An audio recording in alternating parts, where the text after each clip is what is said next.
Hello, everyone. Welcome to Flower Power Live. Now, tonight's plant is considered an invasive species, and that's not good for some, but it is good for others because part of this plant is used to treat some pretty painful conditions, and that plant is Teasel. So, hi, I'm Allison from the Well Cultivated Life. Thank you for joining me for Flower Power Live, where I like to talk about even invasive species and how those types of weeds can even be beneficial to us. So the plant for tonight is teasel, and that is uh, dipsoscus. I practiced this, I swear. Okay, sylvestris. And this is a tall, thistle-like biennial with very rigid stems that have a lot of really sharp protrusions all over them. And in fact, I have a sample here, and I'm going to be putting my gloves on before I even pick the thing up. So, uh, like many biennials, it has a basal rosette in the first year, and it doesn't put on its flower head until the second year. And it has a really unique way of blooming. And so I'm going to jump right into my slides today so that I can show you what it looks like. Now, here I am back, I think this was last year in 2021 with my teasel growing out in my garden, and there's some of the super tall amaranth in the foreground. And so you can see how tall this gets. Now, I have one here inside that I'll show you in a minute, but that was probably, I estimated that to be close to 9 feet tall. And these stems are very erect and strong, and they're branching, and they'll survive the entire winter standing tall. And this leads us to this sort of doctrine of signatures idea around them that I'll share with you later. But the traditional use for this in Chinese medicine is for bones and skeletal issues. So once again, we see how the plant looks tells us a little bit about how it can be used. This is a picture of the leaf here, and it has this unique way of attaching to the stem. It's opposite leaves, and some of the species curl up and can capture the water in there. Don't brush up against a teasel because not only will you get stabbed by the protrusions, you'll also get wet from the water from the previous rainfall.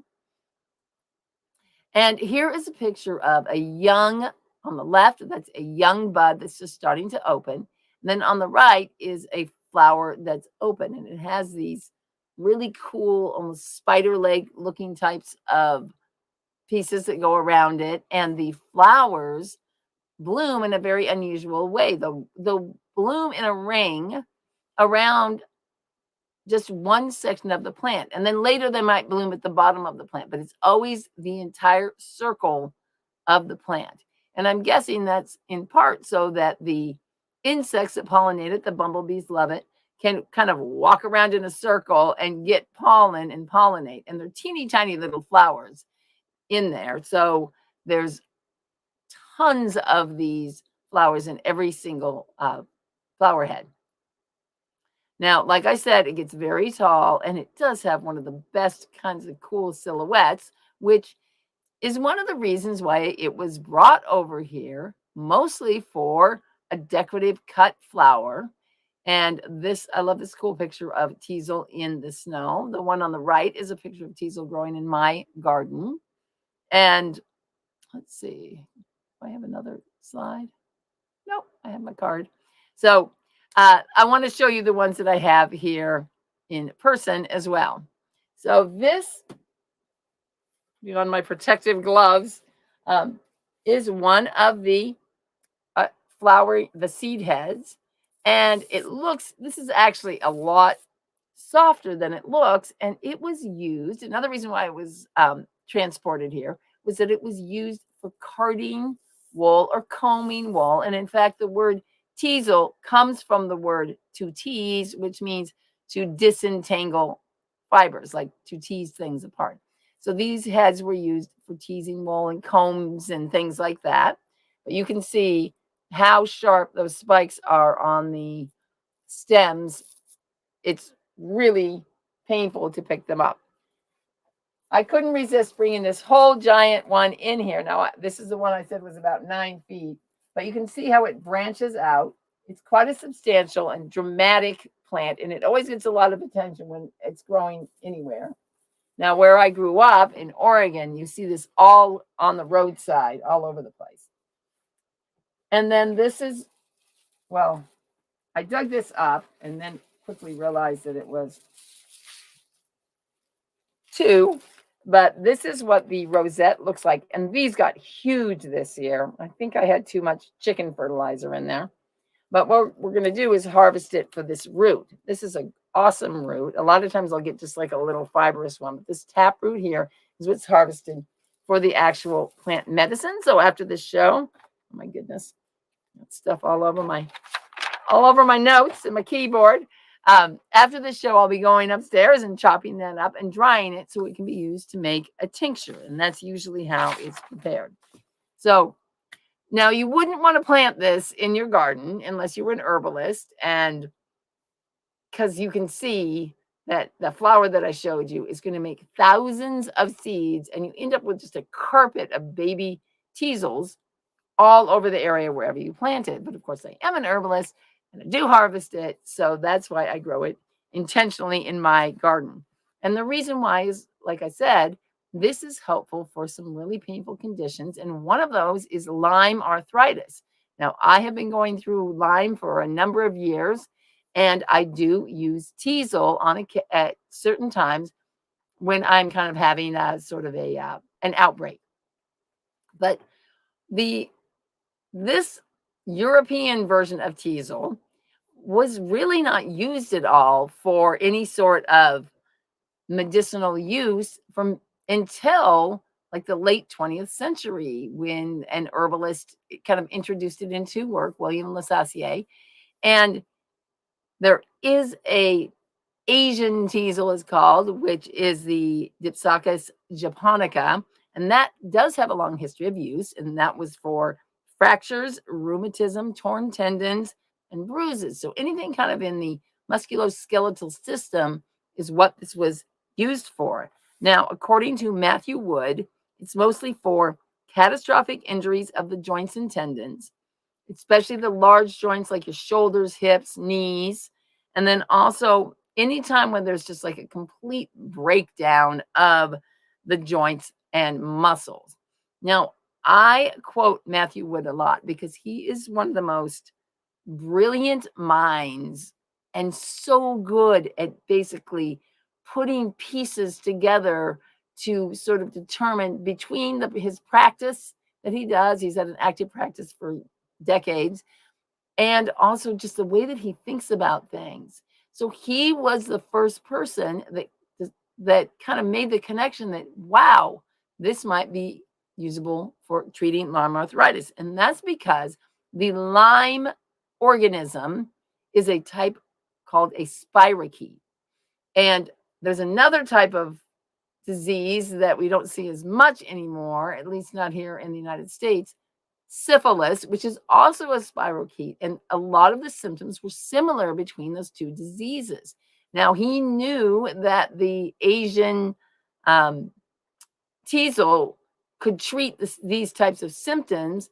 And so he made the connection, wow, let's try this for Lyme arthritis. And so he started using it in his practice and had a lot of success.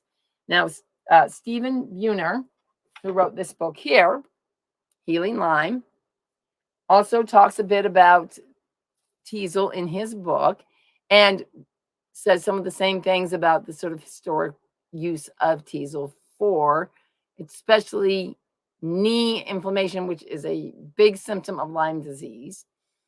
And he said that a lot of the times, the way you can tell if it's working is one of the kind of unpleasant experiences of having Lyme, which is that when the spirochetes have sort of an outbreak and then they get killed, you get a lot of sort of inflammation and painful reactions as the body is processing the dead bodies of the spirochetes. And so the spleen is working hard, and this is a time where the swelling and that sort of thing can be even worse.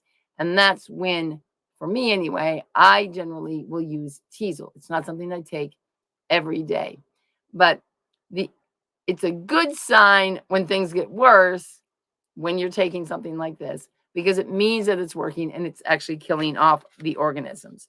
Now, where am I?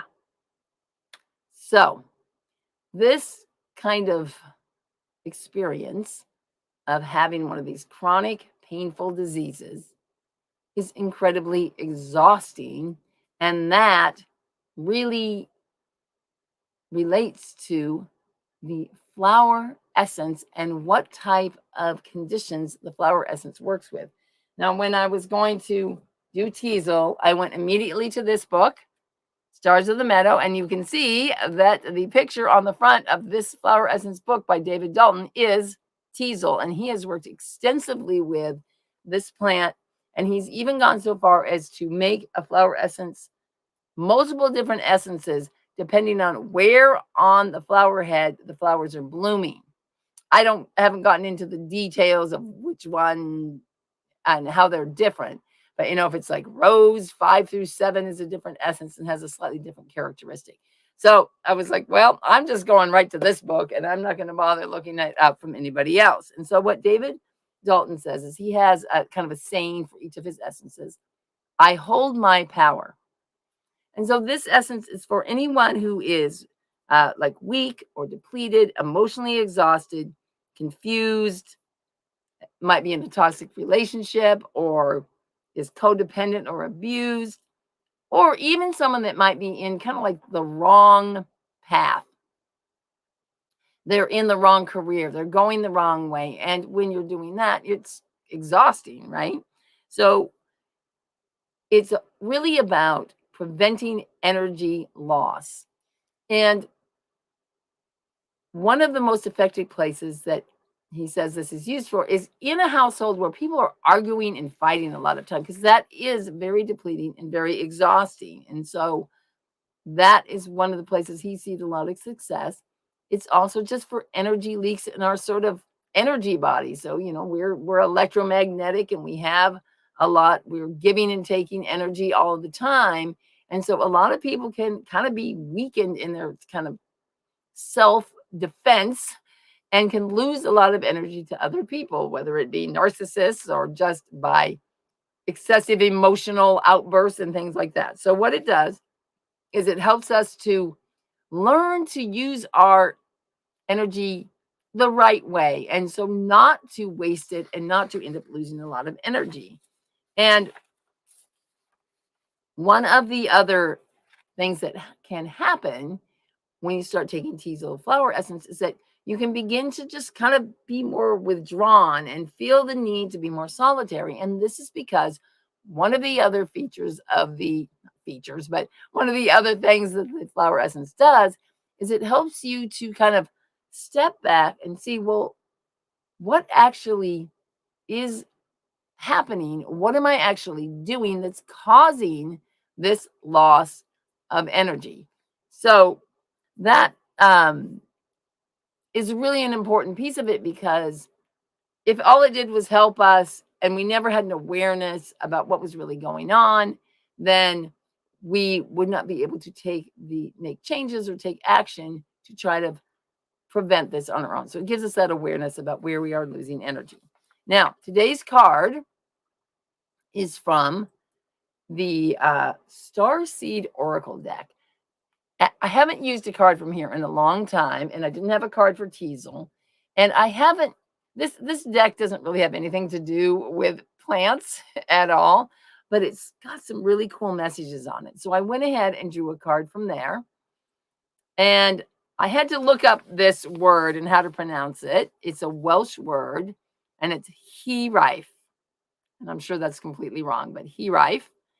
And it means a longing, yearning, or homesickness for a place to which we cannot return. So this message says you are being called to fully commit to embodying your life. Anchor all of your presence, your personality, your soul, and your spirit in the here and now. Fully commit to living this life because your soul chose to be here. And this really struck me as an important message because we spend so much time looking outside of our bodies for love and happiness and just, energy and joy and the thrill of life itself. And we're always yearning for this place or maybe even the state of being that really feels like home, like we've arrived, we're there. And like the card, when somebody was in a state of this painful inflammation, like Lyme disease or anything where there is so much pain going on, the truth is you don't want to be there. You don't want to be in your body. And so because it's so painful, I thought this really matched with that because you're really like longing for this time. It's painful, but you can remember what it was like when it wasn't like that. And so you have this longing for coming home to the body that you remember. And so this card is saying, be fully committed to embodying your life. And this is really about accepting ourselves and accepting our body and learning to really be in love with the body that we have, that it's the home for our spirit, right? And of course, accepting ourselves is not something that we're taught to do because we're always, we're either too loud or not strong enough and not pretty enough and not handsome enough and all these things. And so if you have been spending a lot of time criticizing your own body lately, you got to remember it's the only one you're going to have in this lifetime. You don't get another one until it's all over.